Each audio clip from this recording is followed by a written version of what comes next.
ازيكم يا اصحابنا عاملين ايه؟ اللهم صل وسلم وبارك على سيدنا محمد عليه بصوا الصلاة والسلام. اصحابنا كتير طلبوا منا تحدي الاندومي وهو عملناه اهو. واحد حبايبنا طبعا، واحده اسمها شيماء، مش عارف شيماء هي طلبت مننا تحدي الاندومي طلبت مننا كتير واحنا عملناه لها. فاحنا دلوقتي بنعمل تحدي الاندومي يا اصحاب. احنا حاولنا نقلد الصين، حاولنا. احنا عملنا لهم اندومي وعملت لهم جنب الاندومي كل واحد بيضه مسلوقه. عشان احنا ما بنحبش الشطه للدرجه دي طبعا. مرضيش احط والله شطه كتير. بس انا كنت عايزه شطه. يلا نبدا. لا يلا نقول 3 او 3 2 1. قولوا بسم الله الاول، بسم الله الرحمن الرحيم، وحاولوا يعني على مهلكوا عشان ما الاكل ما يقفش في زوركم. عادي يعني احنا مش مستعجلين. قول بسم الله الرحمن الرحيم. عايزه اخلص باقصى سرعه. بس احنا نسينا نقول ان اللي هيكسب التحدي، لا يخسر التحدي. اللي هيخسر التحدي هياكل الفلفل الحراق دوت او او فص الثوم. شفتوا انا شريره قوي ازاي. هما لا بيحبوا ده ولا بيحبوا ده. ما انا مش عارفه اجيب لهم ايه والله حاجه لما يخسروا التحدي. حطينا معلقه شطه كده في البتاع. لا حرام يعني، اخليكم تاكلوا شطه حرام. كنت جبت لنا بصلايه كامله ناكلها. بصلايه يا سلام، وحبيبه بتعز البصل موت زي يعني. فانا اللي لقيتهم لهم يعني، اللي لقيته بقى عندي فلفل او فص الثوم الصغنن ده اهو، الصغنن ده ماشي. وبعد كده يا اصحابي راحوا هم حاولوا انقضوا على الفلوس بتاعتي، وخدوا مني اللي كانوا في الشنطه. قالوا لي يا ماما لو كسبنا هناخد الفلوس دي، بس طبعا ده بعينهم، ده انا هضحك عليهم واخدها تاني منهم. على مهلك يا ادم، نونو نونو، عشان الاكل ما يخليكش تزور. عايزين ايه؟ ايوه حرام. عايزين نكسب ده. طب كلوا عايزين ناخد ده. ورا البيض ده المسلوق. مش بتشوفوا اليابانيين والصينيين بيعملوا كده؟ بياكلوا معاه البيض المسلوق برضو. ايوه كده، كل يلا زي حبيبه يا ادم. كل معلقه كده ولا شوكه كده ومعاها البيض المسلوق. اسمع كلامي، اسمع كلامي يا ادم، مش هخليك تكسب كده، مش هخليك تكسب، لان انا عامله من شروط التحدي انه برضو ياكل البيض المسلوق. كده حرام، انت كده بتغلوش عليه. والله البيض المسلوق في الاخر. طب خلاص اللي يريحكم، حط لكم معلقه عشان اللي يحب يشرب الشوربه بتاعته. البيض المسلوق في الاخر. خلاص اللي يقع منكم بنحوشه بعد كده. على مهلك يا حبيبي عشان ما تتعبوش. خلاص يعني هو مش تحدي يعني، هو اساسا غلط ان البني ادم ياكل كده ويحشر اكل، حرام. على مهلكم في الاكل. ادم على مهلك يا ادم، كل البيض زي اختك.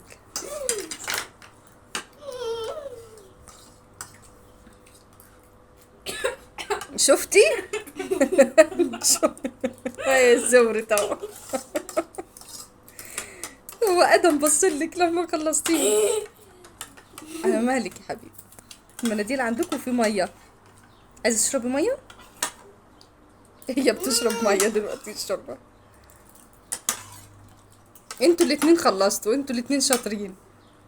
كلوا البيض المسلوق بقى. والله مخكم ده تعبان، عشان انا قلت لكم كلوا البيض المسلوق ووراه الاندومي، لان البيض نفسه تقيل.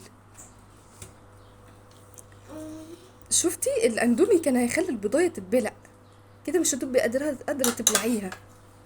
اي اشربي وراها اللي هي شوربه الاندومي. ياض يا ادم. الواد زلط الواد زلط. بس حطوا ايديكم على بقكم. على فكره فكرني بمسرحيه جورج سيدو. لما كانت عماله تزغط له البيض. بس انا اللي كنت طب اشرب ميه، ما تتكلمش وانت في. طب اشرب ميه. طيب اشرب ميه وقول الحمد لله. اشرب. لا انتوا الاتنين كسبتوا. لا هي خلصت معاك. لا هي انا اكلت البيضه قبلها وخلصتها قبلها، لازم تعمل العفو. لا كده مش عادل. طب انتوا قولوا انتوا يا اصحابنا مين اللي لا دي ليا انا. الثانيه. دي ليا انا بس.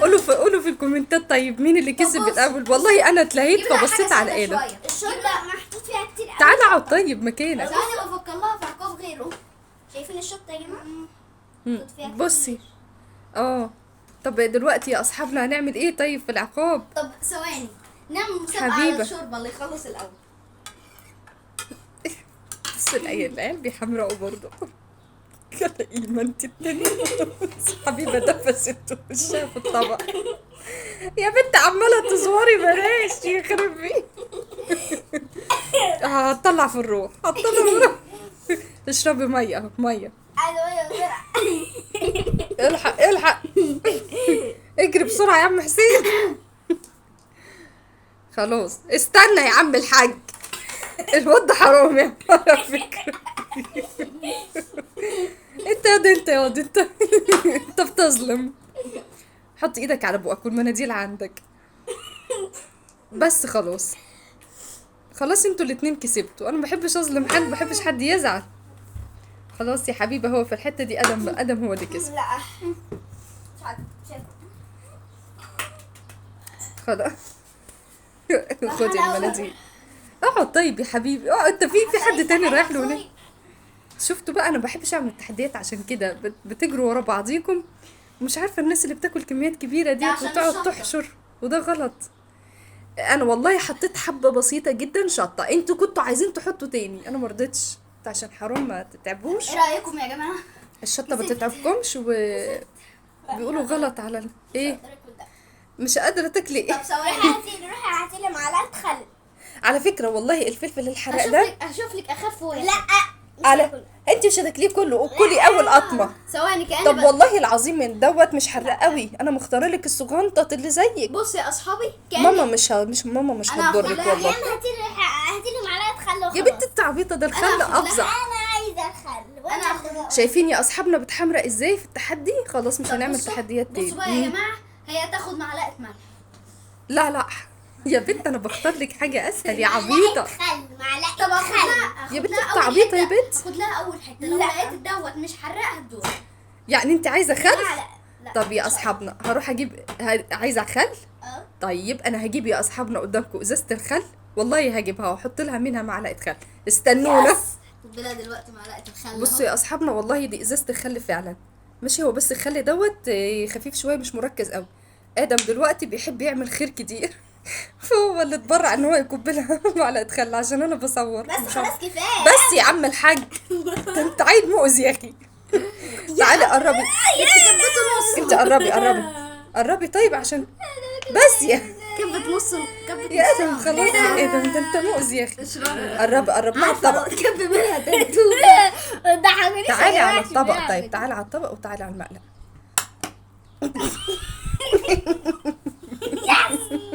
يس اوعي تفيهم، اوعي. وشكرا ليكم يا اصحابنا، شفتوا التحدي الهبل ده. بصوا بقى ال60 جنيه بقت من نصيبي خلاص.